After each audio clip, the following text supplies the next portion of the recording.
You're listening to the Breaking Through Our Silence podcast, where we have open and honest discussions about the topics of sexual assault and domestic violence. We'll hear stories, share experiences, discuss topics, and empower champions together. And now, Marissa F. Cohen. Hey everyone, welcome back to Breaking Through Our Silence, the podcast. For the last few weeks, I've brought on survivors of sexual assault to talk to us about a little bit about what they went through and also how they healed and advice that they have for other survivors. I think it's really important to share our stories, hence the Breaking Through Our Silence podcast, Breaking Through the Silence, my book series. I just think that the most important step and the first step towards healing is speaking about it. So if I can find as many voices to share their stories as I can, the hope is it'll empower other survivors who are still silenced to break their silence and feel empowered and strong about talking about it. It'll empower other survivors to speak out and tell their story. I just want you to know that you're not alone. And every person that's come on this podcast this month and shared their story has shared the same goal. We all just want survivors to be unsilenced, to break through that barrier and know that you are never alone and you have millions of other people who have a shared experience with you to help you through it. This is our last episode for Sexual Assault Awareness Month. And last but not least, I wanted to introduce one of my dear friends, Amy. Amy is a champion. She was abused when she was a child and has overcome so much adversity in relation to that and morphed into this powerhouse advocate. I'm so honored to bring her on here. She's worked in several capacities with military and civilians, and she continues every single day to fight for and advocate for survivors around the world. Thank you so much for being here, Amy. I'm so excited. Well, thank you for having me. Of course. Would you mind telling us whatever you're comfortable with about your truth, about what happened to you? Well, it's a very young, old teenager, right? So we're always like 14 going on 21. And my friend and I had this really great plan that we were going to go to this party where we had met these younger soldiers and they had invited us to a party. And so we went, and I really liked this one boy. I mean, he was, of course, a man, but I looked at him kind of the same as me. And he kissed me and I really liked it. And then he wanted to kiss somewhere else in a more private area. And so I went with him because he was really nice and handsome. And when I told him to stop, he wouldn't stop. And when I told him I was a virgin and started crying, he was like, "No, you're not." Even afterwards, like, he walked me part of the way home. And then I got caught for being out past curfew. And then when they looked at me, they saw what had happened. And, it was just kind of an out of body experience, and almost like the trauma that it caused on my family was more than actually the assault. And then some other things happened after that because I started acting out. Maybe we'll get into that part another time. But I think, he actually tried to make it seem like I was his girlfriend afterwards. I mean, I think that was one of the most bizarre things. So there was this like mental fight in my head about me crying to him and telling him no and saying that I was a virgin. And then afterwards, him acting like he really cared about me. So that really started a bad self-image and acting out as a teenager. So I think that really placed me on a path that I didn't even understand that I was on until I became an adult. And I don't think people really understand that when people are traumatized like that they internalize a lot of things and begin to have behaviors that seem counterintuitive of someone that you would, how someone people think that you would act as a victim of rape, right? 100%. I was more comfortable in combative relationships where I didn't feel valued, and actually pushed away more healthy people because I didn't feel like I deserved that. And I think that's something that a lot of people deal with when they have been traumatized and haven't been able to have that cognitive behavioral therapy to understand that it's really not about any of your behaviors. So for me, working with clients now, when the general populace says, oh, what were they doing? Or, there's things that people can do, men and women, to avoid being sexually assaulted. It's a really huge trigger for me, Yeah. Yeah. So, should there be an expectation if you and your friend meet a bunch of handsome young men within your age bracket? They were adults, but we weren't. But you still, you as a young adult, you don't see a 19, 20-year-old as being that much different as you. As like it was like right before my 15th birthday, and my friend was 16, right? So we felt we were that age too, even though we didn't understand, like, emotionally, maturity wise, we weren't. But in your teenage narcissistic brain, you don't see it that way. And I want to go back to something, because you brushed over something that I wanted to definitely comment on. A lot of people, especially if you were assaulted as like a teenager or a young adult, when you're still kind of trying to find yourself, you lose that control of your body. And a lot of times, very often, people will take that lesson as, well, if people are going to use me like this anyways, if my body's only good for sex, then I want to at least be in control of it. And even if those aren't the words that are said, that creates this like expectation that your body is an item or an object, and then causes a lot of like promiscuity. Oh, 100%. Acting out in that way. Absolutely. Because you feel like that's the only, I think it's more complicated than just the promiscuity. It's a real sick, twisted kind of, like, you want to be loved so bad, but yet you want to be in control, but you only get attention, and it's negative attention. It compounds, right? So any attention is better than no attention. Right. And the negative attention is easier to get. Oh yeah, absolutely. And you're right, it's easier to get, and it takes less time and energy. For a young woman, all you have to do is, wear a tank top in school, and all the boys are looking at your shoulders, and it's such a double standard. Well, it's like a self-fulfilling prophecy too, right? Yeah, that's what I was going for. It's like the cycle of violence, right? And it's what society feeds off of and continues the victim blaming cycle, right? Because you as a victim are actually trying to take control of your life, but then you're projecting this other image, which makes people feel like you are not a victim. Right. And that goes back to what society paints as the perfect victim. If you're not a young girl hysterically crying, then you're not a real victim, and there's that double standard. Well, and you take my situation, for example. I was 14, I was a virgin, right? But I had snuck out of the house, and I had drank a Bartles and James peach wine cooler, and, I was out past curfew. So they took all of those into account and made it to be like somehow my responsibility. Right. Even though you're a child, and legally you're even allowed to consent depending on the state. Well, I was not at an age of consent at all. And there was actually adults that, if you think about it, it was a drug facilitated sexual assault. You had a 14-year-old girl that was being fed wine coolers, and an innocent kiss led it to a sexual assault. Right. That is by definition the number one rape scenario in the world. How did people respond when your family was going through it? Did you speak about it at all? Yeah, well, she was wearing shorts and a tank top, and she was at the party, and she was drinking, and she lied. It was all about my behavior. And not about the fact that somebody took advantage of you as a child. Right. And I think still to this day, there's some issue with, our family was sent to a different location away from my dad because he had a job to do, and he couldn't, there was this whole, like, your family can't be managed in this environment. Right. Oh my God. So they forced you guys, were you living on a base? Yeah. So we were sent back stateside, which is a very normal response for the military.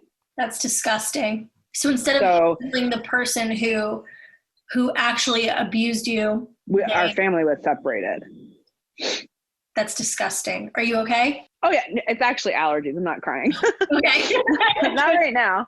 I might cry. It's weird because, sometimes I do get upset about it, but more often my response is I'm at a place where it gives me drive, right?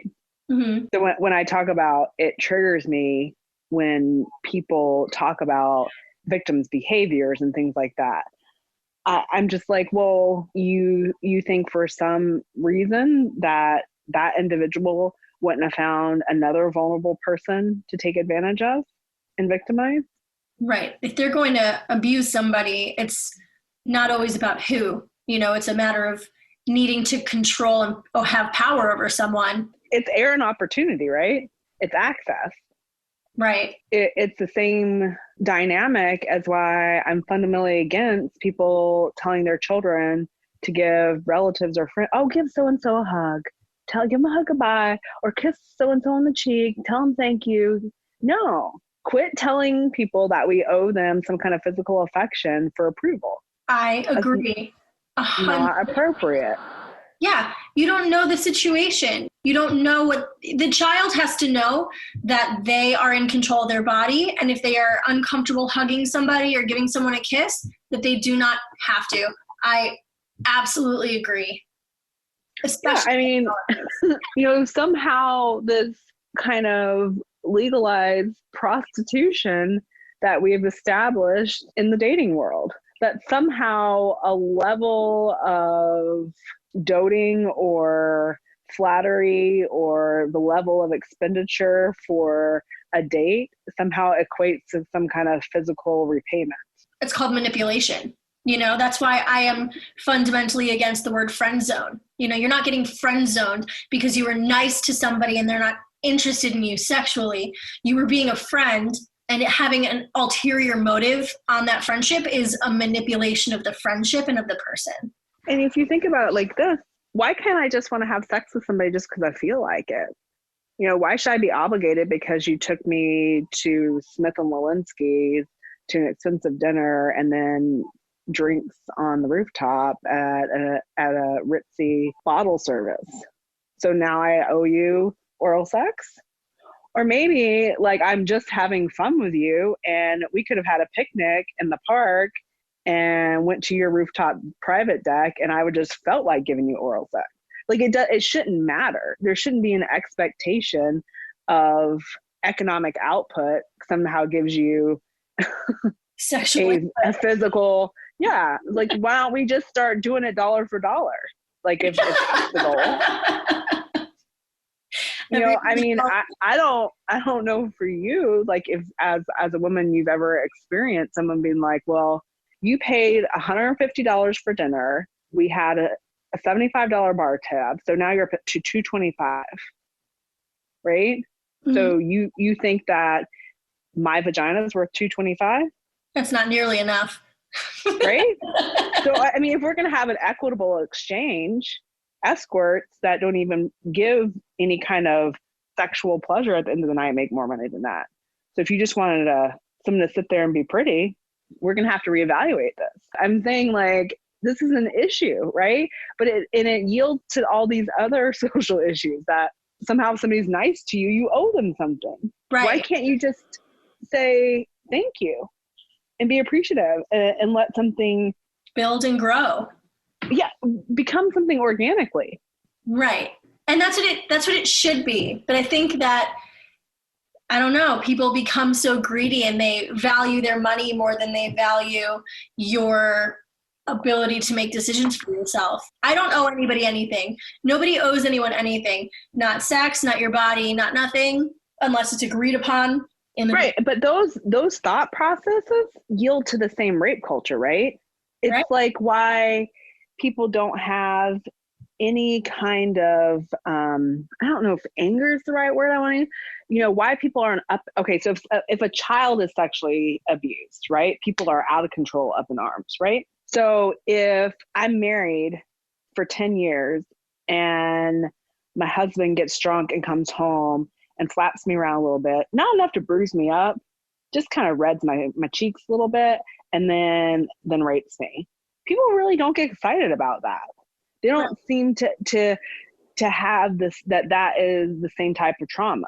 When it's someone you know, love, and trust, it's kind of like, well, you've had sex with him, like, I don't know, over the course of how many years, whatever, once a month times 12 times 10. So whatever, I'm just throwing out numbers. So you've had sex with him at least 120 times a year.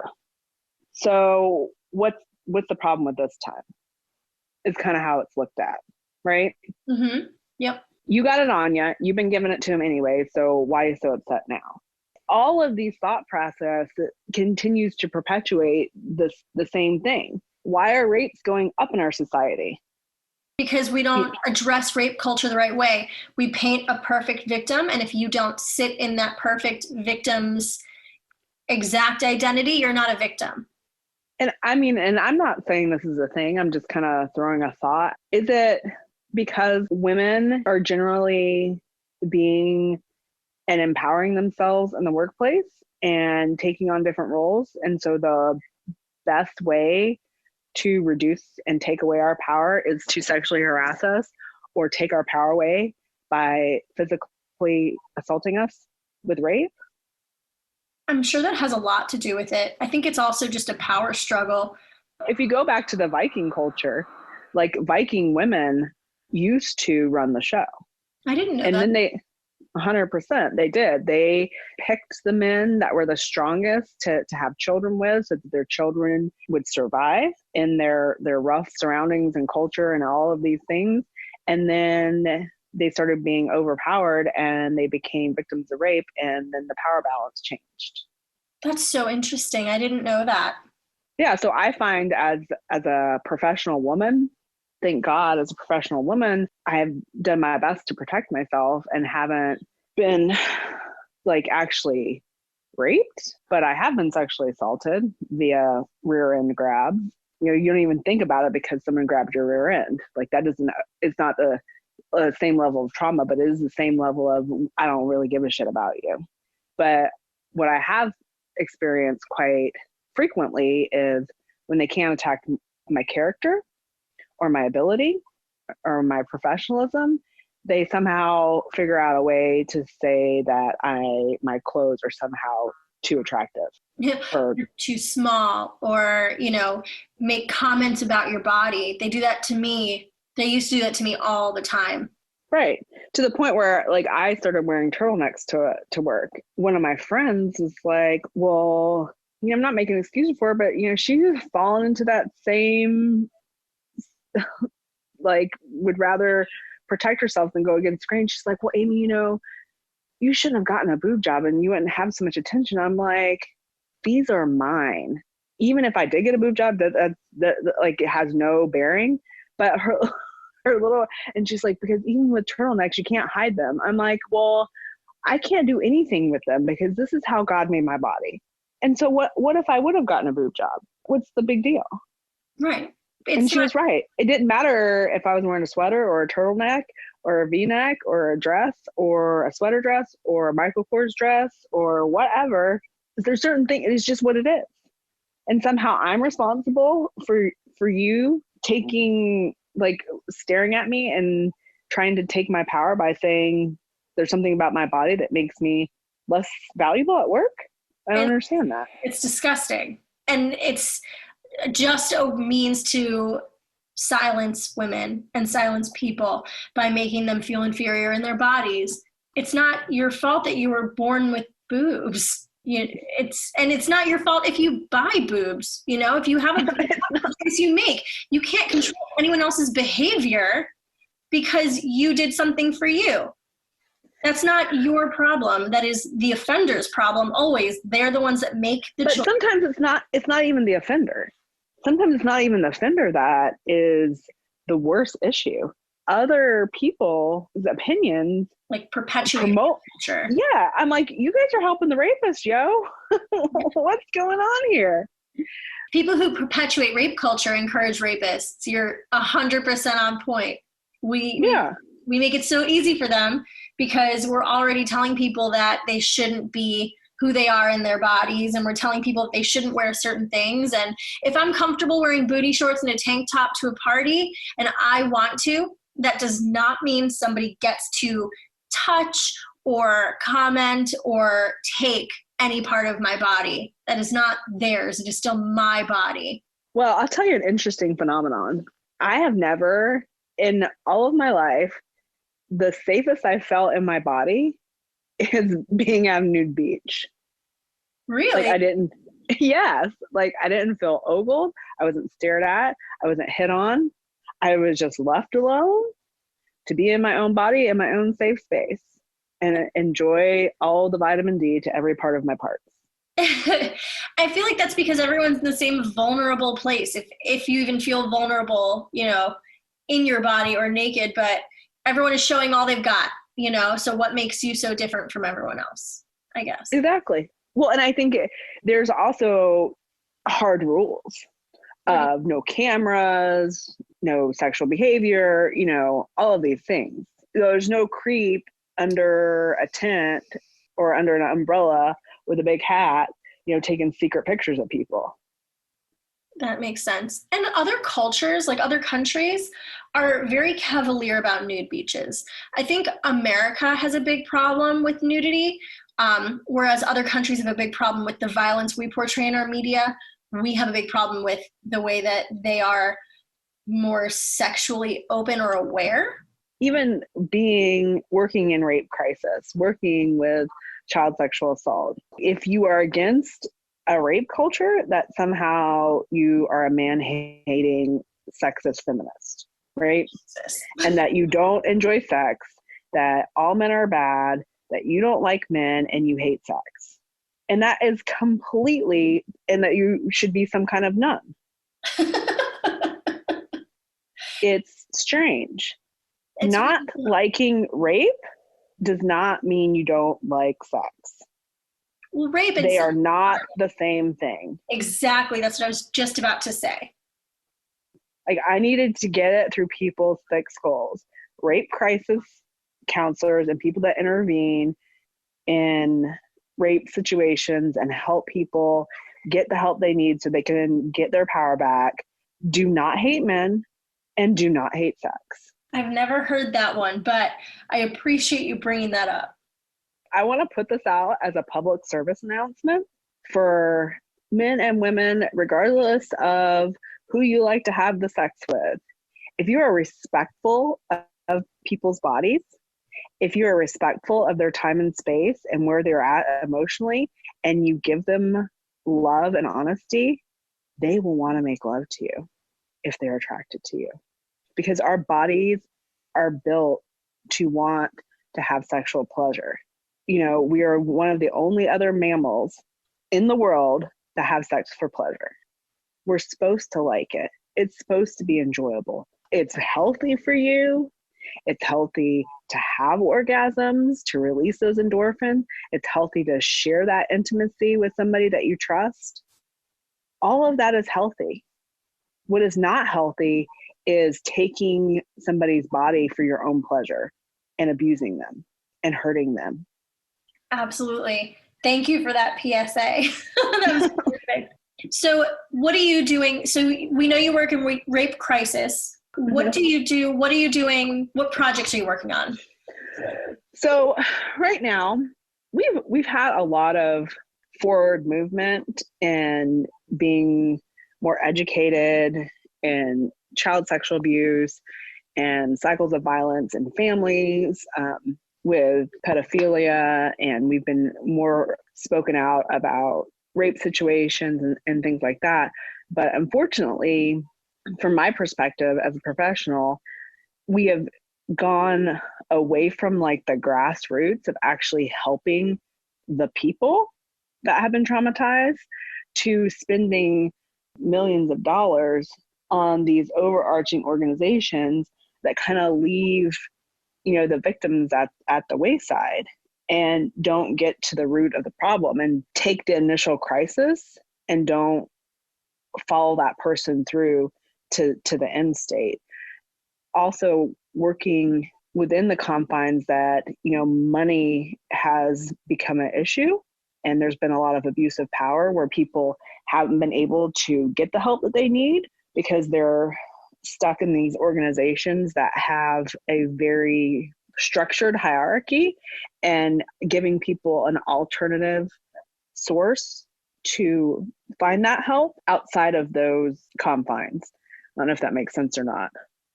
No, it does. When I used to work for the military, one of the things that I would do is help people that were sexually assaulted, either on deployment or not. And I would very seldom connect them to people military related.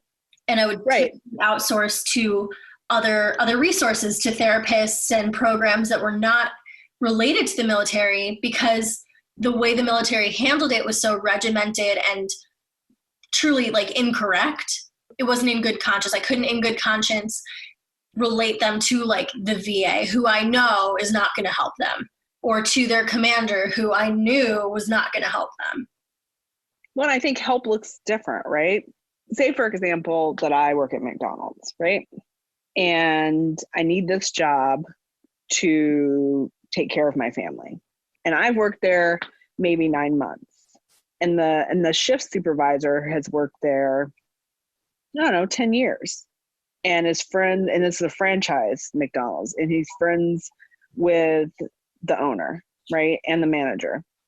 And I become sexually assaulted, and then it becomes the owner of the McDonald's right, absolute right, undeniable, like they have carte blanche authority over whether their shift leader that gives them the most returns, the most capital, the largest producing revenue, that owner gets to decide whether that shift leader that raped me gets a slap on the hand or actually punished.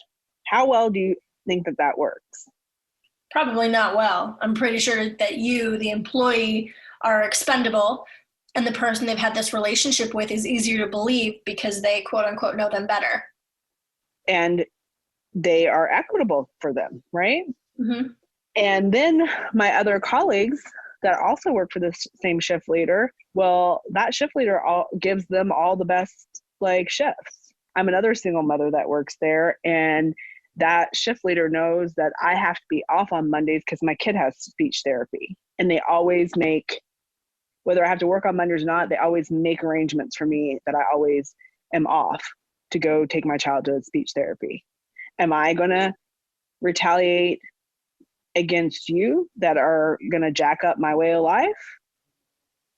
Am I going to side with the shift leader? Am I going to support my colleague?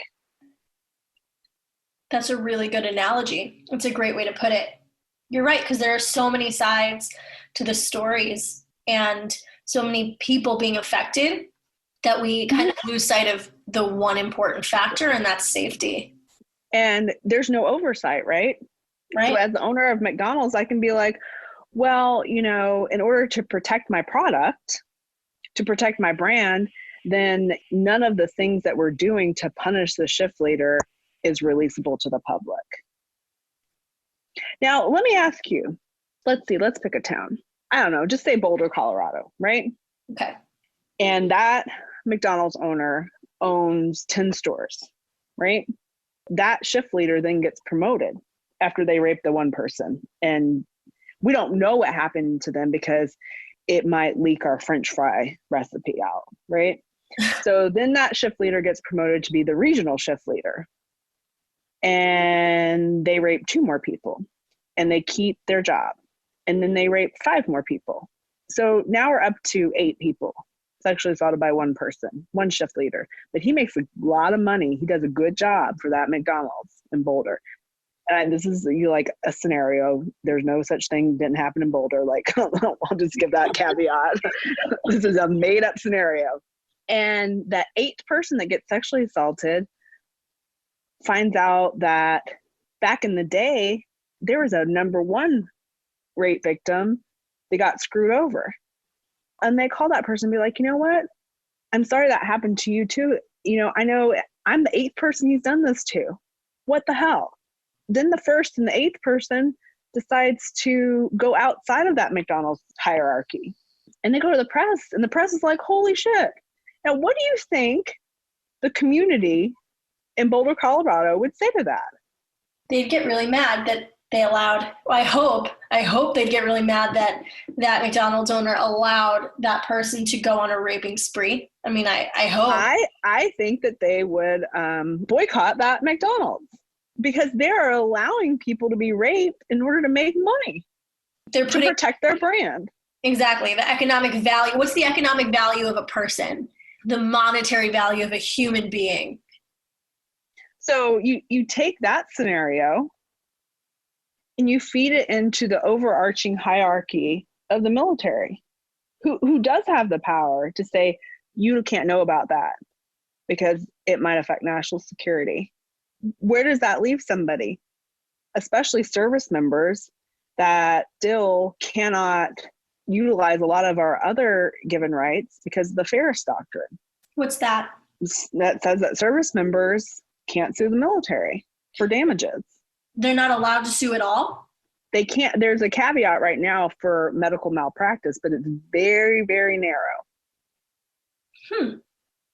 So the military can allow someone to hurt you. You can transfer them. They can mistreat you. They can gaslight you, transfer you wherever they want. They can take away your rights and privileges as a service member, which most of the time are what, hold you, give you value.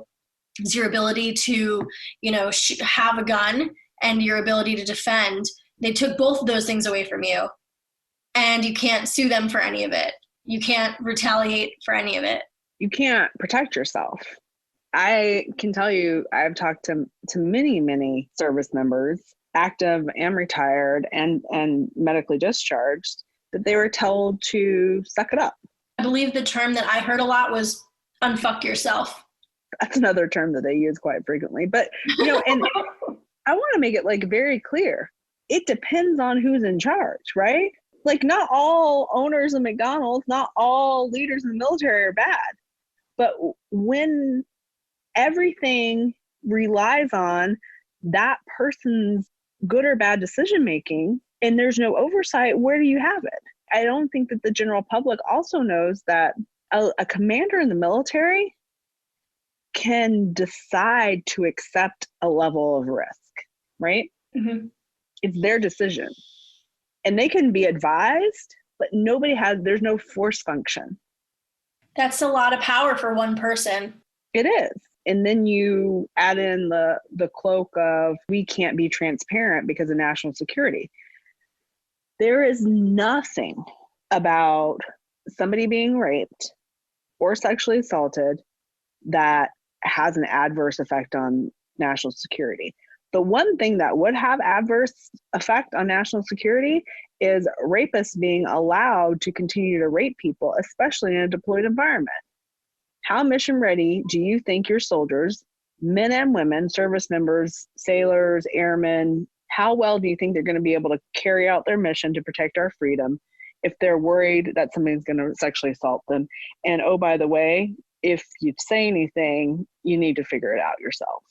So what can we as advocates and the public do to help service members feel more powerful or to feel more protected? How can we help?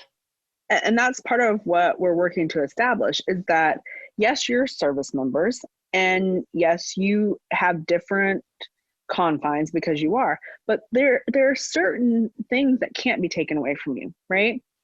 If you're a victim of a violent crime, there are federal victim crime rights that have to be upheld by the military as well as in civilian world. And those things are not being held to standard. You have a right to be reasonably heard. You have a right to be conferred with. And some people get confused about what that means. If I'm a victim of sexual assault, I have the right to talk to the person that's adjudicating that crime. So I get to have my say in court. I get to say, regardless of how they dispose of it, whether, it goes to a court process or not, I, as a victim, get to say, because this person did this to me, it adversely affected my life this way, this way, and this way. Like, I get to say that.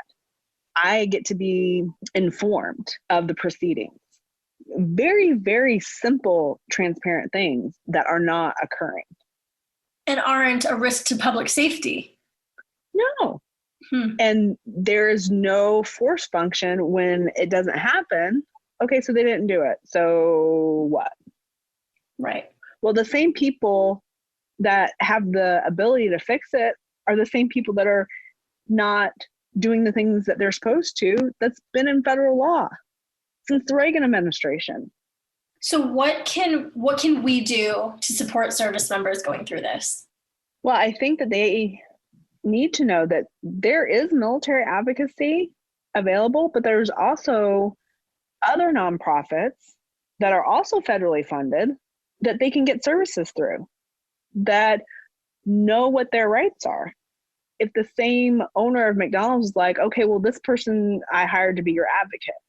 Okay, how comfortable are you going to feel going to that person knowing that the same guy or gal that's paying the paycheck of your rapist is also paying the paycheck of your advocate? It just seems like a conflict of interest.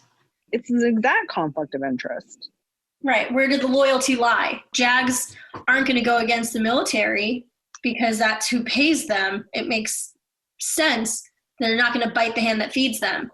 The legislation came up with this beautiful thing because during Article 32 hearings, which is basically like a grand jury indictment, they were violating victims' rights all over the place. Every person that person had ever had any kind of sexual contact with, or any kind of flaw as it would be seen in their personality, which I don't think it's a flaw to go to behavioral health, but they were using those things, right, as flaws.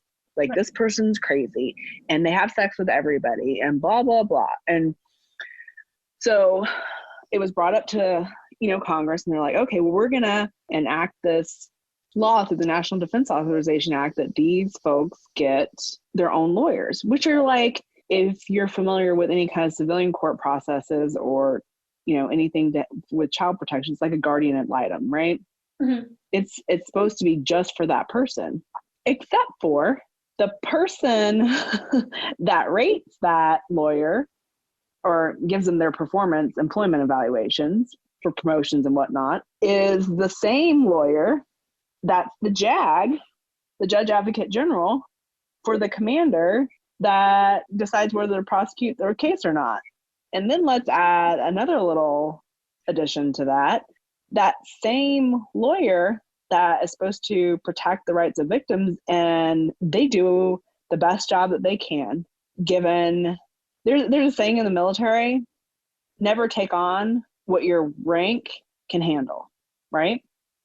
Right. So if you know anything about rank structure, so you got captain, then you have major, lieutenant colonel, full-bird colonel, which not a lot of people make full-bird colonel ever in their career. Then you have a 1-star general and a 2-star general, right? Mm-hmm. So there are 5 ranks in between that captain, who is that victim's lawyer, and you're a captain for about 7 years. You're a major for about 3 years, lieutenant colonel 4 to 5, colonel 3 to 4 depending. So you have rank and experience on top of it, right? So you're usually in your 50s before you become a general.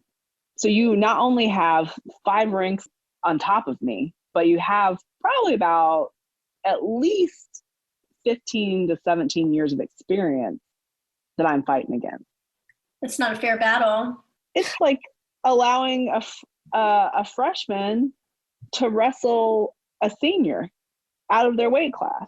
Yeah, it seems like a losing battle.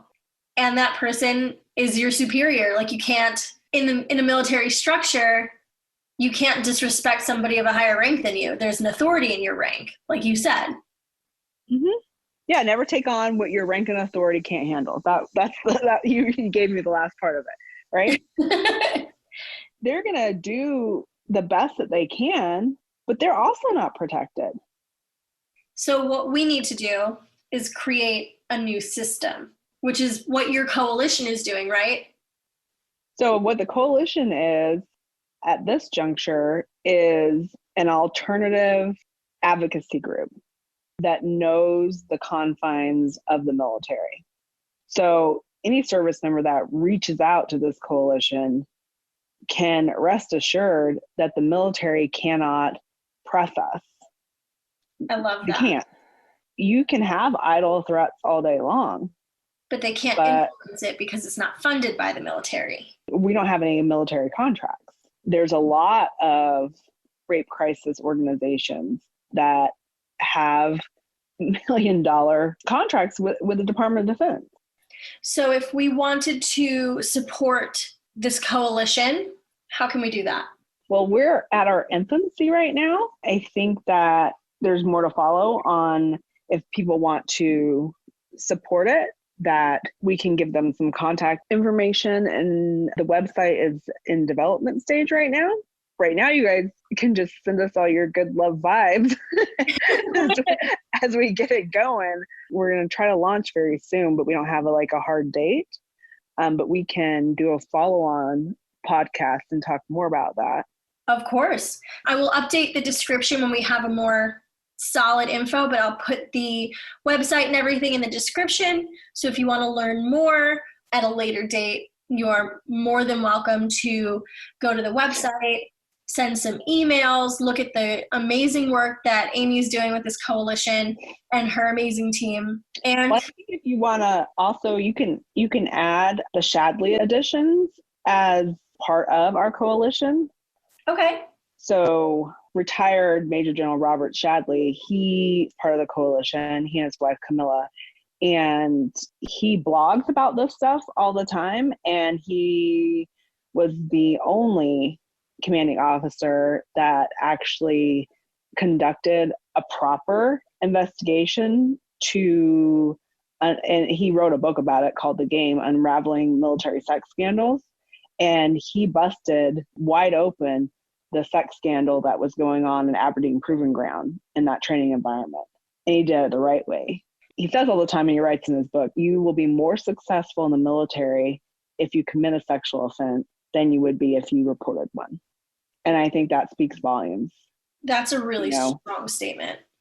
And he loves the military. And I want it to be very clear, there's not any of us that don't support, love, and cherish what service members do.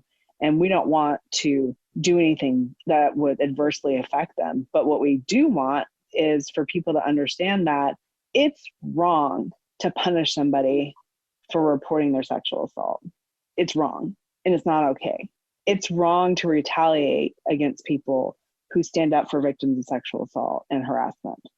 And there is no place outside the military that gives people a venue to say, hey, this happened and it's not okay and I need help.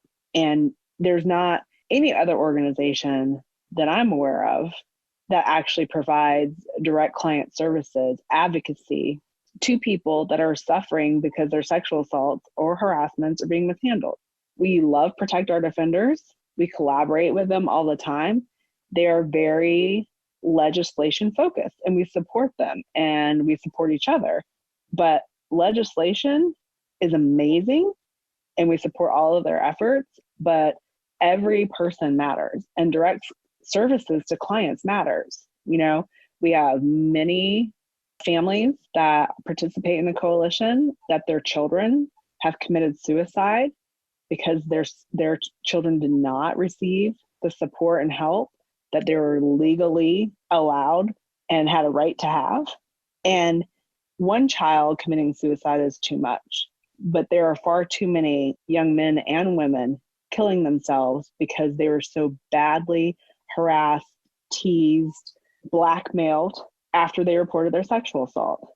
And there's no excuse for it. And these families that their children have committed suicide, receive copies of investigations that are so highly redacted, they don't even know what on earth happened. Nowhere else in the world could people contribute to the death of your child and not be transparent with you and what people did and didn't do. That's disgusting. Thank you so much for sharing your story and for all the amazing work you're doing to help survivors in the military and outside of the military. We'll definitely do another interview when your coalition is out of the infancy phase. Yes, this is like a preview. This is a preview. Yeah, we'll do a launch party. Perfect. I will put in the description of this podcast the date. I'll keep it up to date with information about our launch and the website and everything. Okay, perfect. Thank you so much, Amy. You've been listening to Breaking Through Our Silence with new episodes every Wednesday. Don't forget to rate and share this podcast. Stay in touch with us and have your voice be heard.